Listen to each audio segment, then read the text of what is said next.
Disco has arrived indeed.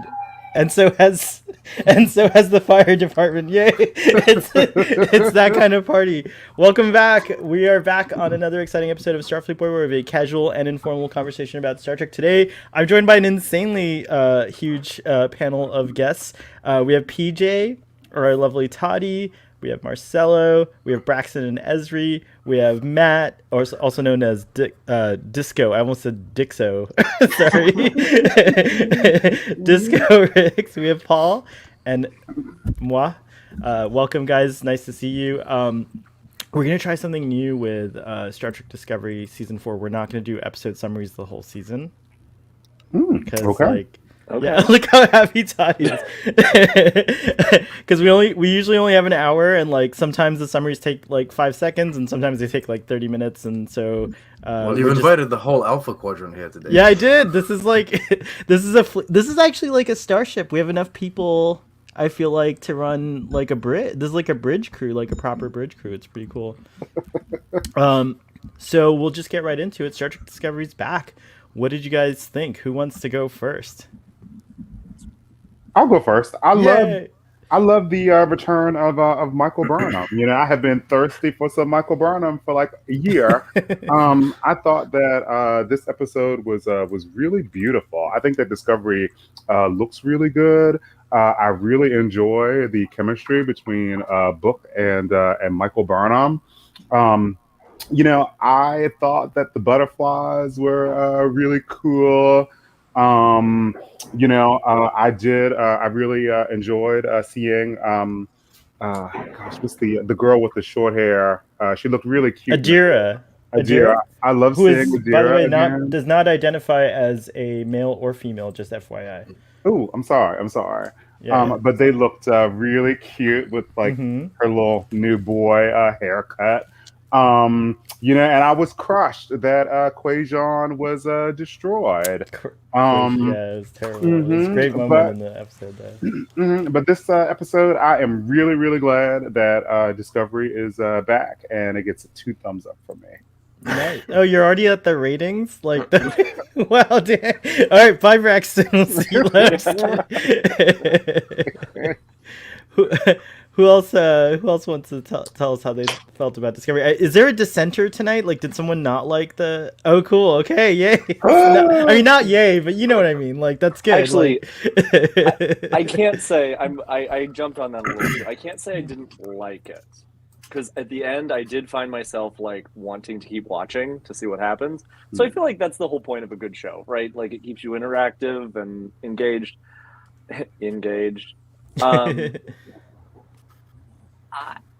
I am, to give some back, I am not the biggest Disco fan. I love ABBA. I'm not a huge Disco fan in this sense.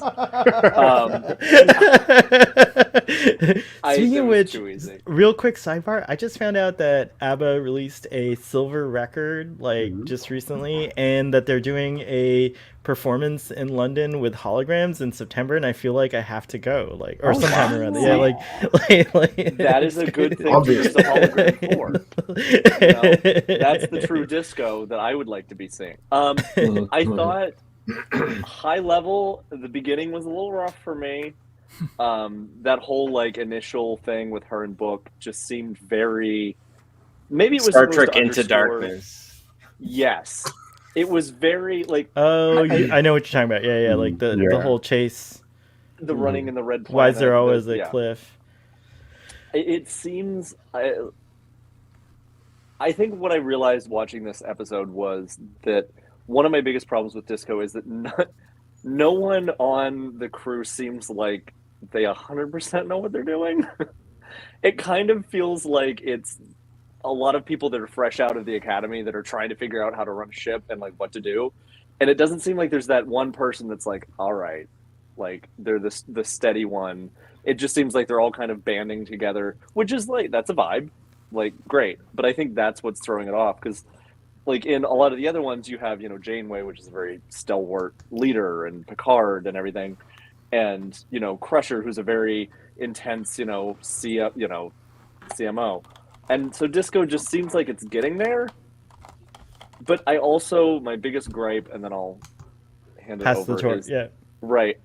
I don't know if we're supposed to like or hate the president because it seems like the music and the framing was supposed to be like she's like this questionable villain.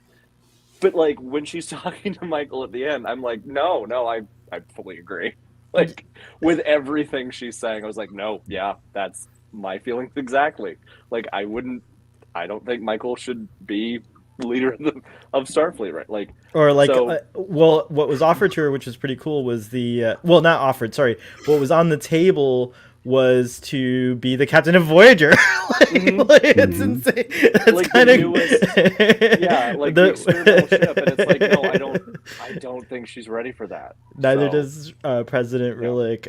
Interesting about, we'll get back to President Rillick, but that's interesting that you didn't know whether to like her. I also did not know, but that was before I saw the episode. Like in the trailers, I thought they kind of like set her up. Also, I have a bad like kind of, like association with Cardassians in general, just because like.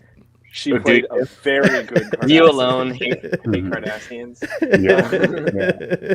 I mean, I have to disagree with you, Matt. I didn't think it was a very good episode. I thought it was like pure disco, which is like, if you like disco, you like this, and like I have my issues with it. So I had my issues with this episode. But like the things that I liked the most about it were the silly, like look how much fun we have on our mission, in the very first part of the episode. But then I really liked the rescue sequence with the station, because it did seem like Michael's really competent and the crew knows how to work together. Like that was the most pleasurable part of it for me, and that's what I want this show to be. Less like we have this insurmountable obstacle that we're of course going to solve in like too easy. But like, I just want to see them going around having missions in like a status quo. The show never has a status quo. Everything's always life or death, So like, I savored those couple minutes in the episode where things were everybody working together and working well, and things feeling like another day at the office and not like the office is burning down. That's me. Nice. PJ, anything? Yeah, it was a fun episode. I liked I liked how it looks now. It looks like it has a insane, bigger yeah. budget. It's got it. And part of that is with the AR wall. walls, yeah. And there's some obvious green screen in that academy room or whatever, wherever that is. But it's like Kaminar looked great. Like that whole scene around wherever that is, I don't know, underwater somewhere, you see the Council of Kaminar. The Council of Kaminar. That's my nitpick. I'll get to that when you're finished. The beginning with with the alien first contact thing was really, really stupid. You mean the recon? I would call it a recontact, right? Like or whatever. I mean, it was just stupid. Second contact. Them mistaking the cat for a monarch, and then the butterflies form, and like we're gonna protect the queen. I was like, give me a fucking break. If that was the tone of the entire episode, I would have been very disappointed. But that is thankfully the worst part of the episode. It felt like Into Darkness. It also felt like the beginning of Beyond. Oh, the Fabonans. Which It's I absolutely actually very despise Jupiter that part of ascending. that movie, right? So anyway. Sorry, I had to do it. You didn't need the scenes with Saru, I found. Like, you could have pushed them into another episode, but it was just a setup for, like, him wanting to come back, and we see where he's at now. Like, but the situation on the space station was definitely the most interesting part. It felt, very Star Trek. They have a big problem that they have to solve or whatever. The gravitational anomaly, I don't think we need to know why it is and where it came from. All that matters is that it must be stopped. If they go down this rabbit hole of like, we have to find out like its origins and shit, it's like, no, just figure out how to stop it. And that seems to be, I could be wrong, it seems to be the direction they're going in. Like, I don't want to spoil anything because I saw episode 2, but I will just say only that I think a lot of people's fears will be assuaged next episode about the thing. So wait, is the gravitational anomaly. What I'm thinking, I'm assuming it's going to be from Michael Burnham having a hangnail back in like the 1,000 years ago, which is now like somehow rippled through space time because her mother is still playing around with the timeline, regardless of the fact that they went through the temporal war anyway. Mike McMahon's so- taking It was notes. it was really a secret group of Romulans that not the Kuat-Malat or the Jadvash or A new group. Or the called- Tal Shiar, or another secret Yeah. organization that we've never their heard code of name is before Cheeky that Feckers. can- So there you go. It's the Cheeky Feckers. Very It's the nice. Cheeky Fuckers What- band. Marcelo, what did you think? I really enjoyed the hell out of this episode. I really like what Michelle Paradise, Jane Lumitz, and Alex Kurtzman did from a character standpoint of Michael Burnham. Like for the past couple of seasons, I've really been really angry with the way that Michael Burnham has constantly banged against authority, and I really like the fact that she got sort of put in her place in this episode. It sort of went through her own Kobayashi Maru trial, and she kind of learned a lesson she kind of learned that if she wants to be the captain of the ship, she's going to have to make the difficult choices sooner or later. And the fact that she doesn't truly understand that lesson quite yet really has me intrigued as to where her storyline could go as we move forward here. I really liked the stuff on Kaminar with Saru and the whole council thing. I love the opening to this film, unlike PJ and Paul. I thought it was funny. To me, it played like it had like very Into Darkness vibes and Beyond vibes. And I'm a big Alex Kurtzman shill, so I love anything having to do. Come on, you guys know this. So I love when they like tip the cap to the Kelvin Timeline era films. But I really enjoyed this episode so much because it was so much fun to see Michael Burnham in the chair and be in charge of her own ship and not buck against authority so much. Nice. Before we go to Toddy, there were it hasn't happened 2 episodes of Star Trek in 22 years. It's the first time we've had 2 episodes. And I'm sorry, we're not going to talk about Prodigy. People. For some, wait, what do you mean? Oh yeah. I'm sorry. For some people, Yes. most people haven't had any episodes of Star Trek. Oh Today. man, bummer. Yes, we are bummed about that. I know we're here talking. By the way, sorry to our UK friends and audience. Like, it is just a bummer. Maybe we'll do a special stream on Trek on the Truban at some point, just talking crap about it. But If they want to watch it, they're gonna watch it. yeah, everyone. Yeah, no, I Call know. a spade a spade. I mean, like the way people watch things is irrelevant at this point. Anyways, thank you. Yeah, it's true. Toddy, what did you think? I don't mean to be contrarian here. I wasn't a big fan of the episode, but oddly enough, I felt like the beginning was stronger than the end. I felt like it was a bit of a change of pace. As ridiculous as it is, I guess, visually, the whole butterfly people, I kind of found that still to be like an interesting concept that we'd never seen or explored before in Star Trek. I also liked the whole Kaminar Council thing. I thought that the set design was pretty cool, and they have a table that actually has a hollow projector to justify the hologram. So I was like, they're putting in effort. And then it becomes just a classic everything happens but nothing really happens episode of Discovery where everyone's running around in a panic trying to solve something by saying bullshit. And it was a bit, I don't know, dreary for me. I'm at a point now where I watch Discovery because I guess I watch Discovery. There's no other reason for me to just watch it. Like, there's a lot of shows, I don't know, like Walking Dead, anything that I just put on while I fold laundry. And if it didn't have Star Trek slapped on it, I would probably fold laundry here or do the dishes. Oh, so just or having the Star Trek name gives it a little bit more of your yeah, attention. it gives it that kind of like respect where I sit down, and also I kind of feel obligated to like at least watch it to try and figure out what kind of Easter eggs there are for the channel. Well, and But yeah, hopefully, so you can I wasn't hopefully sold you on can this. so you can talk about it with some Some with, other nerds. I'm with- sorry to be like the downer here. I just wasn't sold on it. Like Hey, that's okay. there's a couple of things that were really like. There's a lot of like visual choices that I found like the set design that were really great. But then I feel like the color palette lets it down because it's all that grayish blue that Discovery likes to always have. Yeah, We did And get to see the again- ships better. Yeah, they did lighten those space scenes up a bit, didn't they? yeah. They sure I'm- did, And yeah. Matt's happy- I right. mean- I feel like Matt's right about Mrs. President here. I couldn't figure out if they were I couldn't figure out if it was me that wasn't smart enough to understand, or if they were trying to trap me by filming her in a way that makes me believe she's mean, although she's not. Like it didn't feel like Well- I was supposed to understand it myself. It felt like they were trying to push me into a direction.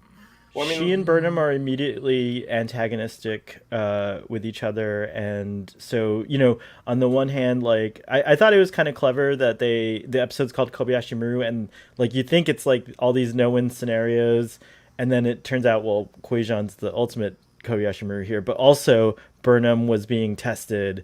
It wasn't just the president ticking off a box, as Burnham said. She was actually testing her and like seeing what she's made of and stuff like that, which I was a little upset. I agreed with Burnham because she like that was awesome what she did with the space station and everything, like, and all her logic was pretty sound to me. Like I agreed with all her choices. Like she was the best EV pilot, perhaps. They always are, right? Riker's always the best pilot, and I mean Picard. He had to go through the booby trap and like all that stuff. But it was like a very I like totally trusted it because I've seen her do her EV stuff in previous seasons. But aside from that, yeah, it was like I was really mad about it.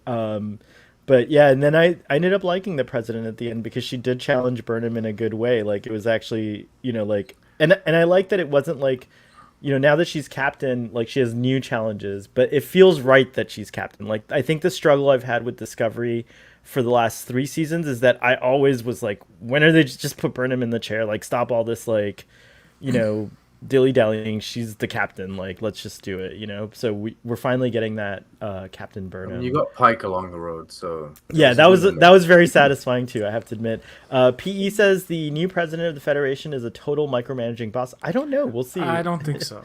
Yeah, I I think don't- she's a I good don't- character, and I think they don't try to sway you either way of how you like. Is she bad or is she good? She's just very matter of fact, and she's just telling Burnham exactly how it is. And Burnham is that way and has been that character. It's not odd for Burnham to act this way. I mean, she's got a savior complex. They acknowledge it in the previous season. I mean, And in this episode, Admiral they Vance talk has about told it, her has pointed out all of her so-called faults in the last season. So she's just kind of repeating that. The only complaint I would have about this thing that they do in sci-fi and just action films in general, when there's a moment of great urgency and like seconds are like the seconds are very valuable. So what happens? The president says something to Burnham.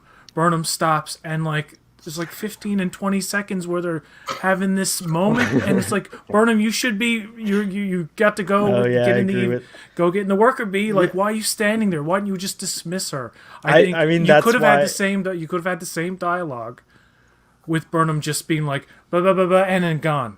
Like instead of standing there and like having a moment where literally fireballs are going off and sparks are going off, and they're just standing there having this. Oh, you taking me out of the chair? Blah blah blah blah blah. It's like, shut the fuck up and just do what you're doing and have the conversation later. I thought It's the why conversation- Nullis died. I It's thought the totally why he conversation- died. Okay. He also died 15 because he pulled a seconds. gun on them for drama. Yeah, that's For true. some reason, like it's so Yeah. weird. They couldn't just have a moment where things were like normal or calm for a second. Like he had to pull a gun on them for a couple minutes. Yeah, no, that's true. Not to worry, PJ. PJ told us in the private chat he might pop off. He might pop back in, so we'll see. So I think the only thing that set us against the president was Michael. Like Michael's shit talking her from the get go before we even meet her. But she doesn't Yeah. really do anything. And like when she questions Michael's like orders, she's like, she clarifies, I can ask questions without questioning. I appreciated that, you know, but like Michael's being a brat the entire episode towards her. Yes. For me, it was like. No, go Sorry. ahead. No, go ahead. No, like I see, most of the panel is under the impression, or if I'm reading this wrong, you guys can just shout at me. I don't think the president is evil at all. Like besides the fact that she's a Cardassian. No, I don't think anyone's under the impression that she's evil. It's just like matter of like not liking her or liking her. But yeah, and I did say I have a bias against Cardassians, but I was joking. I promise. Okay, well,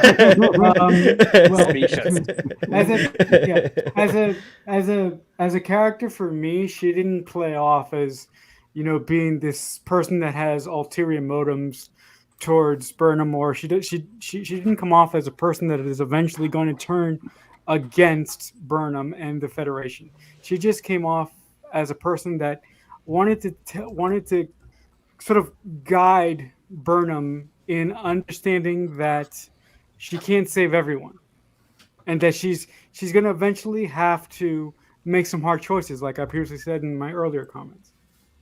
The thing is about Burnham, I think, is that she's never really gonna ever accept that. Like, there's just some people that will always think that, like, it's interesting. There's always this kind of like back and forth in Discovery, especially. I feel like it's a theme of like we don't believe in the no-win scenario, but we have to respect that there are no-win scenarios. So it's like a theme that Discovery seems to kind of hone in on a little more than I've seen before.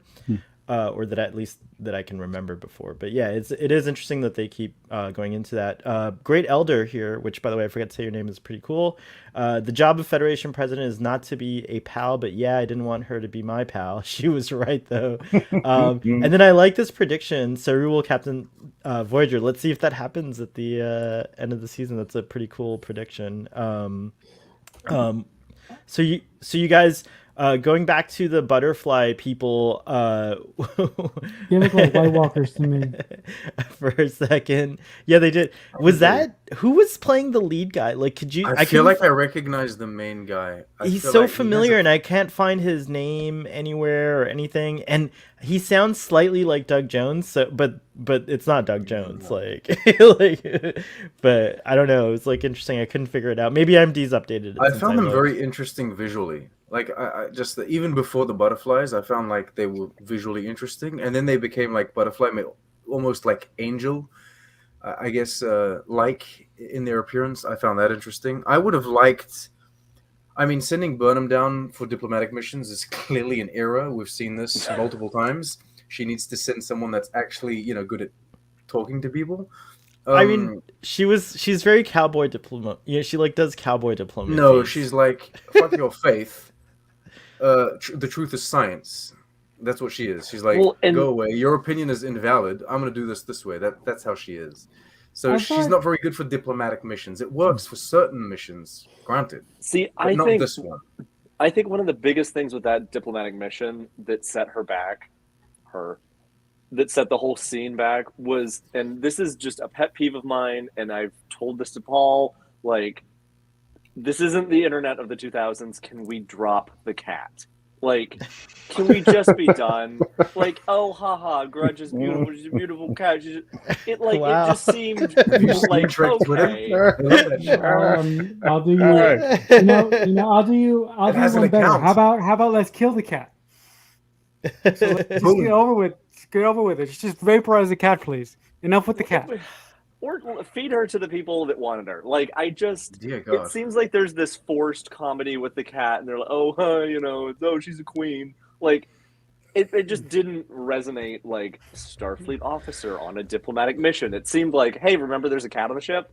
Like, it just But it almost wasn't a Starfleet officer on a diplomatic mission. It was just like two buddies going to a planet. Yeah. It was like, very what's buddy cop with anything? Yeah. Dude, but here's the thing. Do you have a cat? I have 2 dogs. So the thing is, like, I mean, your animals are with you in your living space, like, all the time. So the thing is, this cat is sitting right here in my lap. Like, I mean, I don't take my cats with me, but like if I had like a ship or something and I lived on a ship, I mean, I feel like my cats would be on the ship like all the time. I don't know. I think Archer that doesn't take I don't Porthos on away mind seeing the missions. cat. He doesn't you know? go to like first contact missions with Porthos. That's actually not true. And there's an episode where Archer offends the Cretaceans because of Porthos, right? Isn't that the episode? So I mean, it has happened. Oh, He's so on it the has tree. played into it. Yeah. Did the cat? All the cat's doing is like hanging out on the ship. I just felt like they It approached was maybe it the as this, like, misunderstanding that was a bit childish, right? Like Yeah, the way that they was my handled thing. misunderstanding. But I'm It okay. I seemed would have weird how preferred she they did it. developed the idea of meeting this new people, and I would have preferred if the episode had. Okay, I would have preferred if the episode had stayed with the butterfly people instead of going into like the spinning thing, because I feel like the spinning thing is better handled by like shows like The Expanse. They're better at trying to reattach to spinning space stations. I think that it would have been interesting to actually deal, and like to what Paul was saying, you have kind of like what did you call it? A status quo. quo. Yeah, like this is the mission for this episode. We are going to try and reintegrate these people. We're going to try and convince these people that, opening diplomatic relationships with the Federation and Starfleet is a good idea. At the end, you don't necessarily need to integrate them. You could just open relations. And I feel like maybe having an episode about that would have been interesting. And they could have spent some time on the planet, explore these people, explore their culture, etc. Like, I would have enjoyed that. And maybe no cat. Detached nacelles are still really weird for me. Like I see the ship, with the detached nacelles, and I see like book ship, and it's like flying apart and then like coming back together, and I just think it's just crazy. It's nuts. Matt hates it. I can see it. I in his face. genuinely, I am vehemently against book ship. I think it is. Oh, Tadia has a funny observation about that. But go on, sorry. I can't. I think it's just over the top for the sake of being over the top. Which I get. It's not a Federation ship. I get it's his own personal little, Tom Paris Delta Flyer moment. But like, it constantly flies apart. That doesn't seem like it's useful in any measurable sense. Can it just look cool without having to make sense, though? I mean, we're talking about the distant future here. Like, why do the detached nacelles make sense? They don't, but they look cool, and they convey to the audience easily that this is very futuristic. That's the use of them. It looks cool. It looks cool on screen, but it does not look cool on the Eagle Moss models. I don't like the solution that they came up with. These plastic clips. Yeah. Like the things I close my chips with. Yes. No bueno. But Trek on the this is like a super minor nitpick, but Trek on the Tube noticed something while watching that cracked me up. Go ahead. You want to tell? Yeah, I even sent him like a voice message because the moment the episode begins, the book ship leaves the Discovery, and then it like completely disassembles. It does it turns and then it reassembles, and there's no reason at all. Like it doesn't shift configuration. It just goes back to its other configuration. It's not dodging anything. That's what I'm talking about. Draining power, and like I'm not criticizing. I don't care. I know it, but it is done just for the visual kind of. I've seen it do that when you're like when it's like doing like really quick directional changes. So maybe that's what it was, and it just didn't come out, come just across. Grudge or whatever, walked over but, the panels, right? Yeah. They just wanted to remind us. Which would make sense. P says Burnham had a classic "well, fine, I don't want that job anyway" type of reaction when it turned out that the president didn't want to give her the Voyager captain position. Yeah, I thought that was funny. She did have. It seemed a little to me. It was a little like, all right, calm down, take your ball, and go home. It's okay. You don't need to be like, I wasn't going to do it anyway. Discovery's my home. It's like, okay, well, you're also a Starfleet officer, so if you got ordered for it, like, you're supposed to at least once in your career follow a single order. Like, and Toddy also PE was definitely folding laundry during this episode. So there you go. You have a partner in crime on that. A real quick note, I put this up earlier, but Saru was giving like a cosmology lesson to the council, and I thought that was weird because I could understand maybe him giving it to Sukal.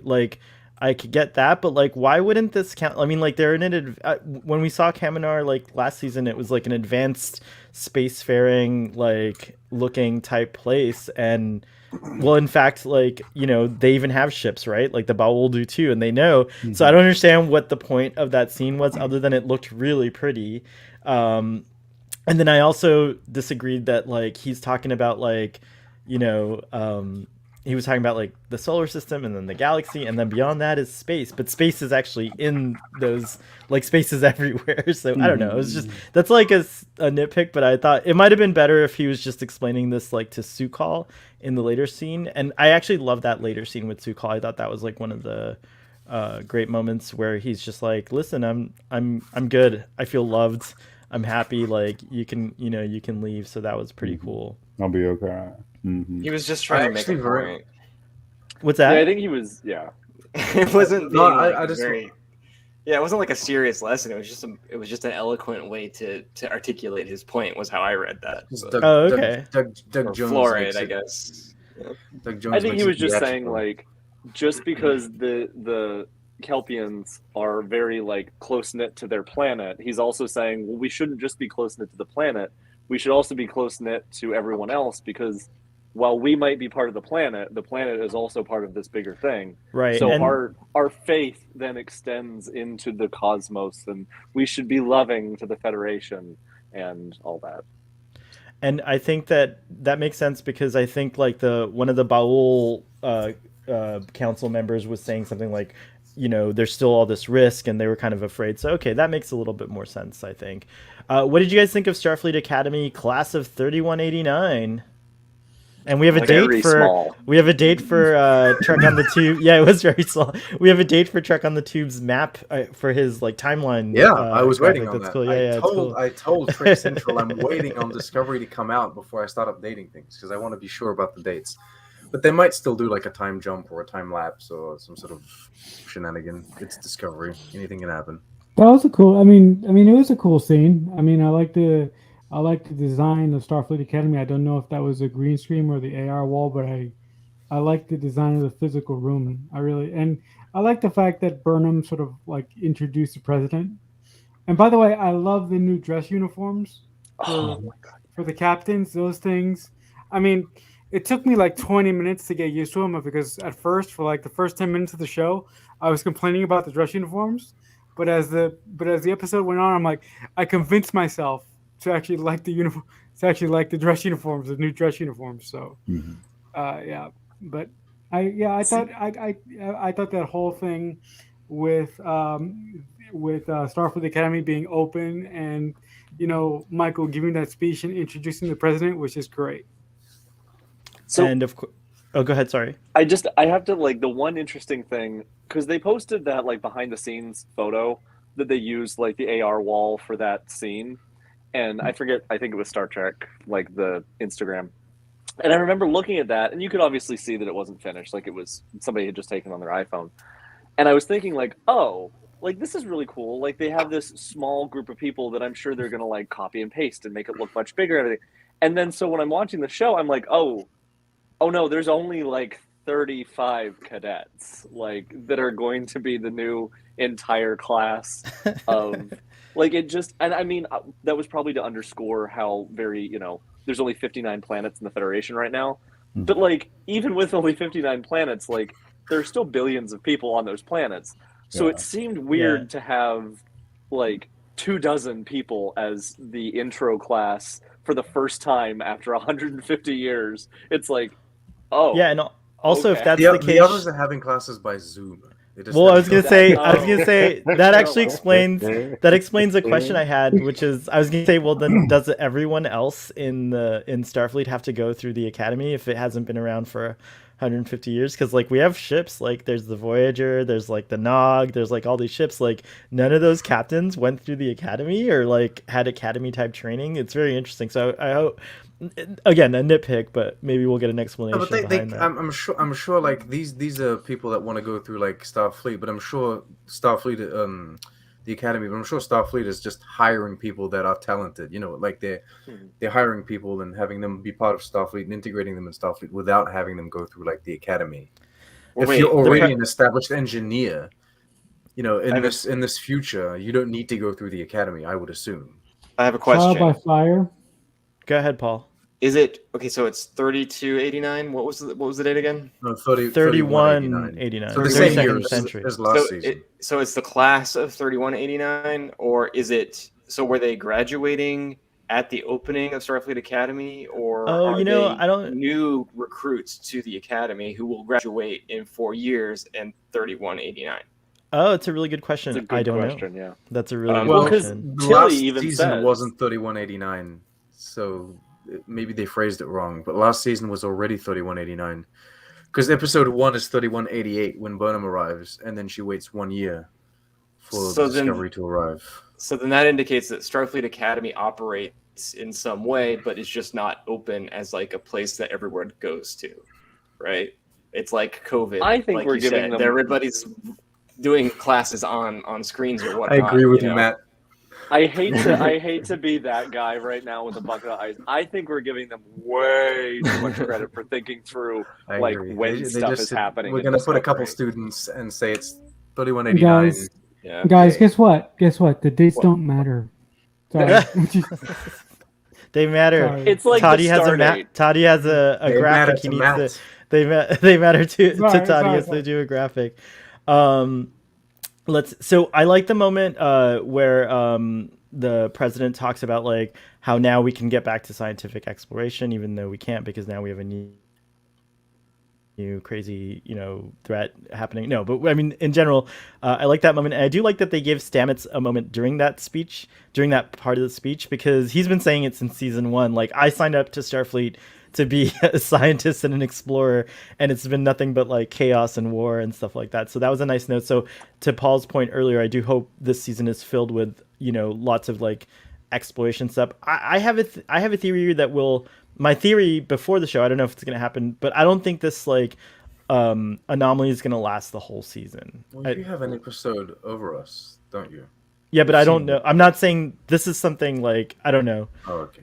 I'm not. So yeah, I'm not clearly giving- the anomaly does not wrap up in the next episode. So I don't know. I can't tell you. I got some. Of course you know. What are you talking about? The other great you don't moment want to tell was us. You know. I'm not allowed to. There's an embargo, and they're like tracking me and everything. Like I feel like do it. I feel like we've all already said this, but I just want to say it in words. I do not want the spatial anomaly thing, whatever it is, to be another burn. That's how I don't want it to follow along those lines, or we have to find, like PJ was saying earlier, where we have to like just follow that mystery. I don't want that. Unless I it's the think that- hangnail. Unless it's the hangnail thing, because that's that it's I'm like that's the only 100% on time. board Yeah. with. What I did you guys- violated my NDA for that. So congrats. You heard it here first, folks. Enterprise fans, Archer dry dock, huh? In I the was Yeah, moving to hear the I- music. I love that scene. It needed to be mean, Faith of the I- Heart, but I know. Come on. Really? You're gonna Cowards. ruin nice like, moment with that. it also needed to look in any way remarkable and not like every other dry dock we've seen in Star Trek for the past 40 years now since the motion picture. That's, Look, it's that's almost consistency. And let's also point out, why were there like 6 ships inside the dry dock? Is that? I how might big be. is that- You know that what? I dry just dock? made a mistake. I call It's it a the dry. future, yo. I call it a dry dock because that's what I'm used to that design being. But The the president space does dock. say space dock, so maybe that's space dock. I Space don't dock, know. Like yeah. that could be the skeleton of a space dock. I don't know. Like They or parked that could be- Voyager in there just for looks, just for show. Yeah, because she's And getting what's her that even Voyager? Pathfinder drive or whatever it's called. She's getting Mhm. an Yeah, upgrade. what was Pathway Baker- drive? I think. Pathway Drive? That was a little like, just say Pathfinder. Just make it an homage instead of a weird offshoot of like, this is kind of a wink wink nudge nudge, but like not really, and it's just poorly executed. Like, I don't know. I thought I was not. That seemed a little like, all right, Yeah, to totally. me. PJ says it's really annoying not being able to finish your point. That's true. We all go through it. Really PJ, I'm nervous, really yeah. sorry. It's just like the nature of how these streams work. But I'm glad you tapped out instead of getting angry at all of us. Or if you're still angry at us, I hope you're not. But you can always say, "Hey, can I finish my point?" And we will all acquiesce to you if that happens. I think we will, unless it's like a heated discussion or something. Who knows? But I do apologize, PJ. But thanks for pointing that out. No way. The Rylak had no business going on the away mission. Send a emissary maybe, but don't ever rank Burnham the moment you meet her. Ooh. And then Toddy's like, "Come back." I think that's for PJ. Yeah, I don't I don't quite understand why the president was on the show. Like, I understand the drama and like the need for that kind of drama in the episode, but I don't feel like it's the position of the Federation's president to be on like a Starfleet ship. I feel like it's these fleet admirals, like the fleet. He's the boss, right, of Starfleet, and I feel like it's his duty to do these kind of things, not hers necessarily. Yeah, And I well, almost feel like he can outrank her in like saying, "No, you can't go on a ship because the mission's too dangerous."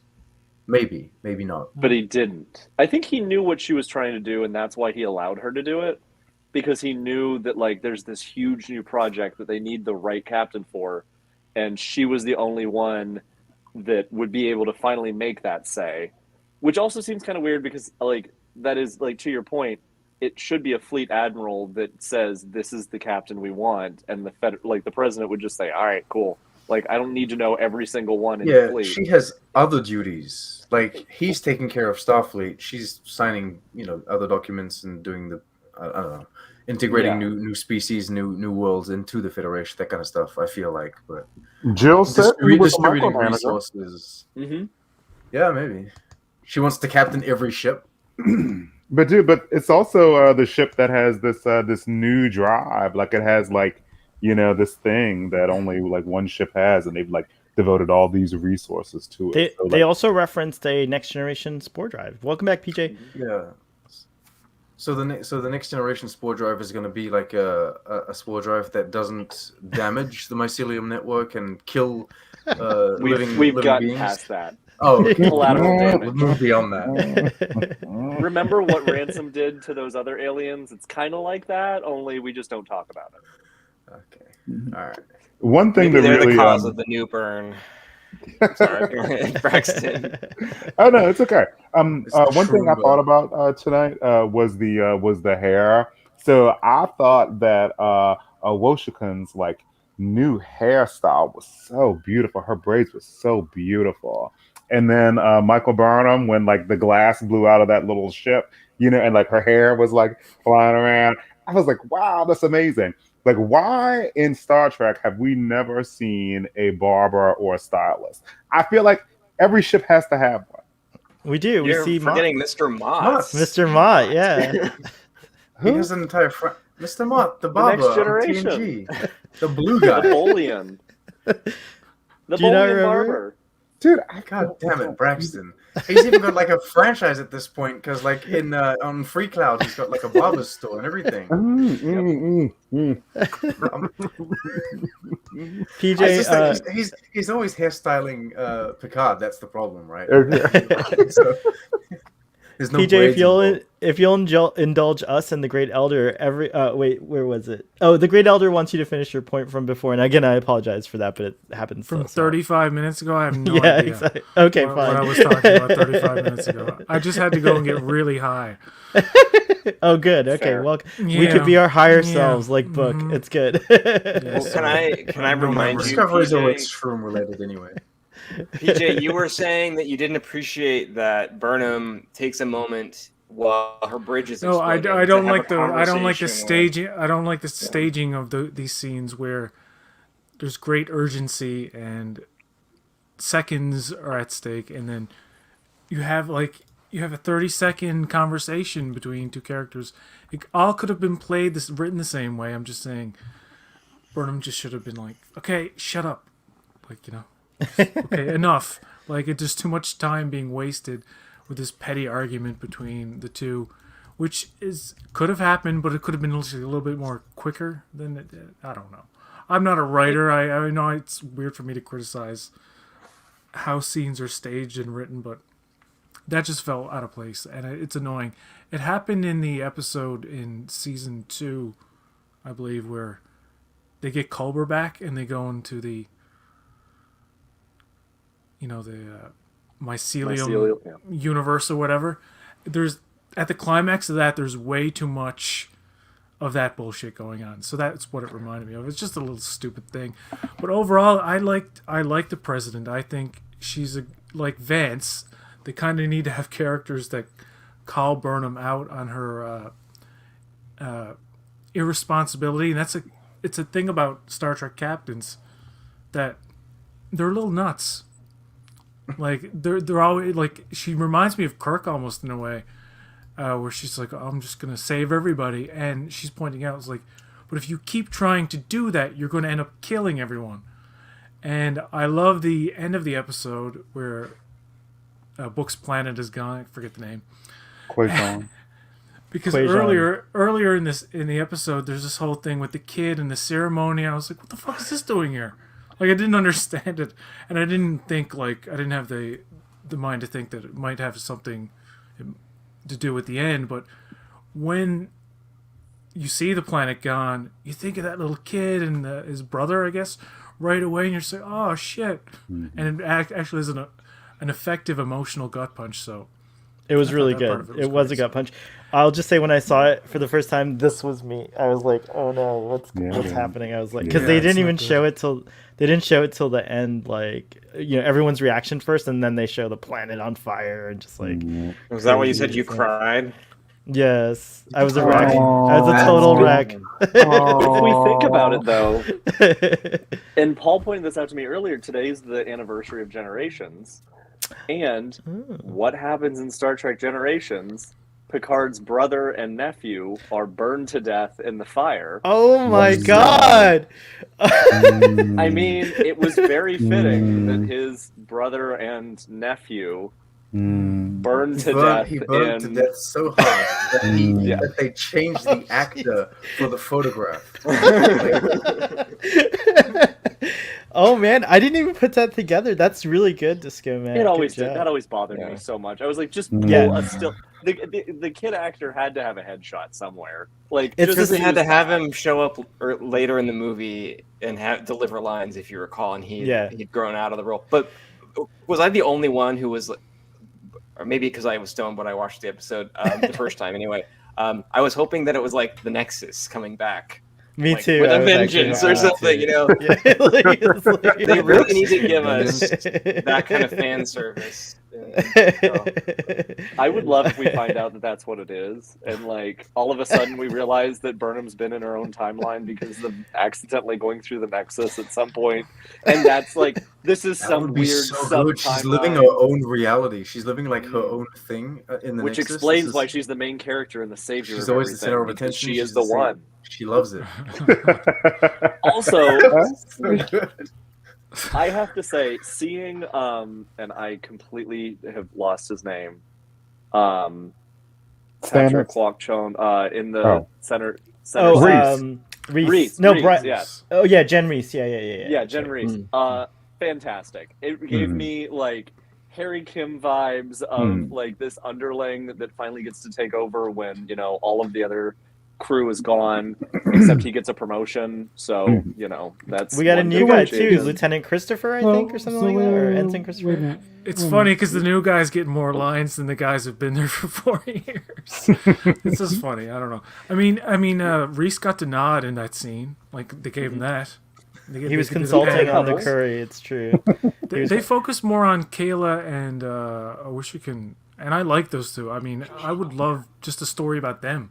I like the Give me an little episode of banter them they doing Pilates, like Beverly Or- and Deanna or something. Yeah. Like give me a fun just slice of life with like those two. Detmer and Oo are genuinely one of the top reasons I keep watching Discovery. Like they bring so They're- much to it. They're I love them so much. they're very appealing ancillary characters. But I don't know. Reese and Bryce feel like they have no personality. They're soulless. Like they give them moments here and there, but like I just don't know who these guys are. But I know Kayla and I wish you could a little bit better. They're there to look pretty. I think we'll get more of Especially, Reese and Bryce. They do a this good job. episode. I want to go back to the planet being destroyed. Yes. Okay, I go feel ahead. like it's not necessary to always completely destroy the characters' lives in Discovery. Like, do they always need to go through like the most immense and like incomprehensible trauma. Like, do they have to go? I know it's built into like the DNA of the show. They make it this way, but like it felt like we didn't need to. I don't know what they're gonna do with Book, and I don't know what the story is with Book, what they're trying to do. But did we need to destroy the entire planet, on which we made a whole point about saving like creatures in the previous season? What are they like all extinct now? Like that. Oh god. It's like, yo, we made an entire episode about saving these things. They and weren't now on they're all Quajon. Well, I don't They think were that on Quajon? they were not on Quajon. Yeah. Oh, okay. The good. fact that this thing can destroy entire planets like that speaks to the gravity of the situation. Marcelo, you were trying to say something earlier. Do you still have your point? Yeah. I was actually wondering. So did everyone notice how like the key bridge people that have been sticking around for the first 4 years, like everybody got a promotion? Like I got it in my head that Reese got promoted to the first officer of the Discovery, but that didn't happen, did it? No, she put Reese in charge. Bright. She put Reese in charge before, like last season, and I noticed that Detmer's now a commander, I think, or something like Yeah. that. They do Yeah. mention that at one point when they say, because Tilly mentions it, because apparently they all got a promotion after they saved Discovery, because they all Okay. like banded together and saved Discovery together. Stamets chief And- engineer now. Damn it! I'm sorry. I clearly love. He's him not the to mushroom death. guy anymore. What is his job? But- yeah. Well, and this is just a qualm that I have He with has the his actor. scenes alone in this set, away from everyone else. Well, there's that, and he just doesn't fit Star Trek. I'm sorry, his whole like wild pseudo like I'm a loose cannon scientist thing that's constantly frazzled and I'm always taught like it doesn't ever land with me. And this is personally, whenever he tries to deliver technobabble, it always just seems weird, and it seems like, what are you like? Calm down and stop drinking so much coffee. Like, you eventually can't always be this stressed. It works And it really just- well when there's Reno like opposite him. Yeah. And she's like, yo, I shut will, up. yes. And apparently she's in it a lot this season. They've said that, like, don't worry, she's in it a lot. And I think she's chief engineer, and I think he's just like chief science, Chief mycologist? yeah. But also any other anomaly that has to be like the Jadzia Dax. It's Only- true that Stamets shouldn't even be on the ship anymore. He should be working on the new spore drive that they're inventing, that they're creating. yeah. He should be Totally. like completely like in charge of that thing, that The project. Galaxy class spore drive. Adira is perfectly The capable D. of doing whatever Stamets is doing right now and taking that Yeah. over completely. Yeah, that's very true. She is. Great Elder says, I want to see more about Oa's Luddite upbringing that we saw action in New Eden. Been waiting 2 years. Yeah, that's interesting. But she's obviously not a Luddite. But yeah, it would be interesting to find out more about that. Need a I new like Eden that part too, two. that they introduced Luddites into like the idea of Luddites. Like, I don't know if I guess they have done it, like the Up the Long Ladder and TNG and some I other. want to see. you know. I want to see an Amish person in Star Trek. That would be really great, actually. Is Rena okay? I heard she's going to be in Discovery a lot this season. Someone tweeted that from the production. I don't remember who it was, but I actually found Stamets believable in season 1, but he lost me in later seasons. Interesting. Going back to so what did you guys think of Nellis, that character? Was he Commander or Captain Nellis? Commander. And I don't know if I'm spelling Commander. it right. Commander Nellis. Which, by the way, could that be a homage to Lee Nellis of DS9? Like the last name, maybe? Yeah. Not everything's an homage. I know. Yeah, it's homage. homage. I didn't like him at all. It's just I did like- not. Yeah, so I did not give two rats' asses about him. I did not care. Yeah, when they found him dead, it was just like, oh, there you go. I don't knew care. that was gonna happen. I was like, Yeah, I Whatever. didn't predict that he would die, but I didn't give a shit when he died. as soon as he pulled out I was the like, gun, oh, I they was killed like, the he's guy. dead. All right. He's gonna either sacrifice himself or die some I other mean, way. there was I a- thought it was there- going to be self-sacrifice, but no. There was a big drama written on the screen when he pulled out the gun too. I was like, "There's no reason for this. Why are you doing this? What's going on here?" There was a risk of a quiet moment in the episode. It's coming down. Where they might have actually shown that Tilly could handle a diplomatic situation, but they had to make it more tense, and she had to be like, "Oh no." With the president cutting in. I'm sure Tilly could have handled the butterfly people quite well, actually. Oh, for sure. Oh yeah, Tilly they would have should been be best the one friends that's doing actually. more. Send Owo and Tilly with no cat down to the planet. It's fixed. It's done. Tig wasn't able to go up to Toronto for the beginning of shooting the season. I didn't know that. That's interesting. Thanks. By the way, shout out to Tex Trek. Check out tomorrow on Tex Trek at 8 p.m. Eastern, 7 p.m. Central, where he's going to do a deep dive of both. He's going to cover, if I'm not mistaken, Father, he's going to cover both Prodigy and Disco tomorrow, so that's pretty cool. Oh my god, his show's gonna be so long. I know. It's gonna be long. There's not that many Easter eggs in both these episodes, honestly. There's less Easter eggs in these two episodes put together than just like one Lower Deck, so... Well. Tilly and Stamets... Tilly and Stamets seem to have lost their charms versus their season 1 counterparts. I really thought Stamets was going to be mad at Burnham, but I was actually glad they didn't do that. Like, I mean, there's a little bit of passage of time, and they even address it kind of where the too soon comment, I think, right? Was that it? Oh, never mind. Anyways, I don't know. I don't know if I'm remembering something. That's the problem with seeing 2 episodes. I'm trying really hard not to remember something. What's too funny. soon? No, go ahead and tell us. What's too no, soon? I can't. I'll What's tell you too offline. I'll tell you later. Never mind. Sorry. I mean, there's definitely something up with Tilly, right? Like, she's like off of her game, and that's a plot point that we're going to explore this season, maybe, right? Yeah, like, that's hope. Yeah.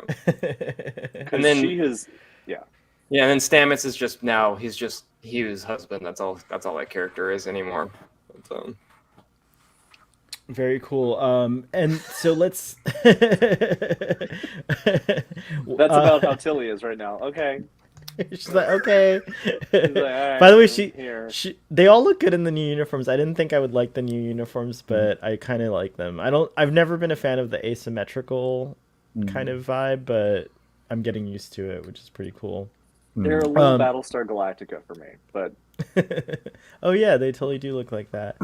One of the things that I liked the president saying was a question does not imply questioning, which was she had a couple of zingers. She also said, what was it? It was very she was just being an ass because clearly she was questioning. Like the way she delivered the line was like, come on. But what was the other thing? I appreciate your passion or something like that. I'm gonna use that. That's a good diss. Like, I appreciate your passion. Bye. Oh my god, you're gonna tweet that at me every day now. I am gonna tweet it at you every day. Time I got a hot take. Like, I appreciate your passion. Do you think we'll see? Do you guys think we'll see Sukal again, or do you think they wrapped his story up pretty nicely? Hope he never comes back. I don't care. I don't care. He was there in this first episode to tell Saru to basically F off. Like, go away. I'm fine. Yeah. You brought me home. You don't need to babysit me anymore. I'm like 170 years old. Yeah, exactly. I'm not going to blow up any more planets and cause Yeah, irreparable damage to the space-time continuum. I promise, Dad. He says that at one point. He's like, there's no risk anymore. And they're like, "Oh, how do we know?" It's like, yeah, that's move the part, on. yeah. Saru's gonna leave. Like this is just a setup for him to go. I don't know anything about the second episode, but I hope he comes back to Disco at Well, we've seen him on the bridge in some of the yeah. teasers. In some of the trailers, it's true. And also, if you guys watch the Ready Room, they will show a clip for anyone who wants like a little sneak peek. And then Sonequa Martin Green, I just want to say a little note on her. I know we're about at the end of the program here, but one thing I've always liked is like she always whenever she's talking about Burnham, she always like says I, like she'll say like I as Burnham like at first, but then she'll just keep saying like I, like she fully is always kind of, I've always felt she inhabits the character for better or worse or whatever. But in this interview on the Ready Room, she was also like going deep into Star Trek stuff that I feel like that's awesome. Like over the last 4 years, she's been learning all this like crazy Star Trek stuff, and the way she was talking about Star Trek was like giving me like goosebumps and like making me feel really good. I was like, wow. And you can see it reflected overall, like, you know, one of the things that I noticed right away in this episode is that everyone kind of just was flowing a lot better. Like they weren't having as much trouble. I don't want to say they had trouble before, but like the techno babble felt like they knew what they were talking about and felt like more natural than it ever has before and things like that. And so I feel like after here at season 4, we're in for like a lot of the nitpicks people have had about the show will probably disappear as we continue on. So that's pretty cool. All right, so any other final thoughts before we wrap up on this discussion, guys? No final thoughts? What are your final thoughts, Toddy? Or Okay. All right, go. You I go, don't know. Marcelo. Somebody Go. Okay, like I said, like as a writer, this episode made me so happy because I have had a problem with the way Michael Burnham has been written for like the longest time, and I feel that Michelle Paradise, Alex, and Jesse and Jenny Lumet really pacified my concerns, and I can't wait to see where they're gonna take her character as the motherfucking captain this season. I really can't wait for that. Sorry, I cussed. Sorry. It's okay. That's okay. We'll forgive you this time. We have some. I'm not gonna say who it is, but we have some older folks in the audience, and like even and they just like it's a little startling when we swear. So it depends on the context, though. I suppose. Yeah. She came in like a wrecking ball. I just wanted to put that there because that's one of the things she said. Like the president was like, "There's a fine line between a pendulum and a wrecking ball," and I just thought of the Miley Cyrus song. Yeah, but that's such a great line, though. It's such a great line. Good line. Yeah, It really was. Yeah. Totally. Anyone else? Well, I'll just say this episode, I had told Paul jokingly that it's an 11, but it wasn't too much of a joke because I am going to give this episode a 10. I was very pleased with it. I wasn't a fan of Discovery when it first aired, and slowly it's been really endearing itself to me, and like now I just like really look forward to it, and it was really delightful to see all these people coming back. So maybe I'm conditioned. Star Trek has conditioned me. No, but I mean, the show has, I will say one thing, like the overall sentiment that I hear, no matter what you think of Discovery, is every season people say the show is improving every season. And I feel like this is definitely like, a big improvement. And I was surprised to see, I don't think he's in the audience, but our friend Yosef, who comes in here as the Random Menace, I think sometimes is screen name, he's like the biggest like Michael Burnham critiquer that I've ever met. Like he doesn't miss a beat or a chance to critique Michael Burnham, and he confessed on Twitter today that he actually liked Michael Burnham in this episode, and so that was very cool. I think there's going to be a lot of folks who like her better as a captain because that's what she was meant to be all along, I think, and it's frustrating when you don't, when a character maybe doesn't meet that potential. So yeah, this episode gets a 10 from me. So it starts off with What a 10. did Marcelo give the episode? Yeah, what was your rating? If you you don't have to give ratings, by the way. Maybe we'll cancel ratings next season. No, but isn't that what we do here? Yeah. It's optional though, but you can go ahead. Yeah. No, I really, really, really adored this episode with passion. So, with all that being said, I'll give this episode a 9. Nice. Audience, weigh in if you like as well. People are reasonable stuff. They love it. Braxton, you want to go next? 10. 10. I love Michael Burnham. I'm so glad she's back. I do too. PJ. 7.5. Nice. Disco Matt. I gotta say, as much as she's so much better than I expected. I love that we're seeing her as a captain. I love she has her own approach to the captaincy. I also have to say that I loved how they basically took the president and almost made it like the president was bringing forward all these critiques that the fans had and called her out on it and said, you have a savior complex, you're not taking this seriously, you've gotten through all this stuff out of sheer dumb luck. A lot of times, all of these things that we have said as a community, it was really nice to see that come to life in here so that it was acknowledged and it wasn't just nebulous. I'm going to go ahead and give it an 8.5. Ooh, cool. That's a lot higher than I thought you were going to. I was predicting a lower score. Yeah. That's cool. Very nice. Paul, what do you say? I love Michael Burnham, But 6, it was big and dumb and lots of unearned characters, like, giving each other like winks and smiles. But that's what Discovery is. So, you either love it or you hate it. It's a bad episode. It's a bad show. I like it though. That's a good. Holy shit. I was trying to be more. It's like politically Data. correct about It's like it, Data drinking the drink. Yeah, Speaking of generation, it's like I hate this more. Like, Jesus, I hate this. It is revolting. More. but that is exactly how I feel about Discovery. That is, I've never thought of that. That is more, please. Toddy, what do you say? I don't know. I'll give it like a 5. Oh wow, lower I than was- wow. Yeah, I was really not That's on board good. with this.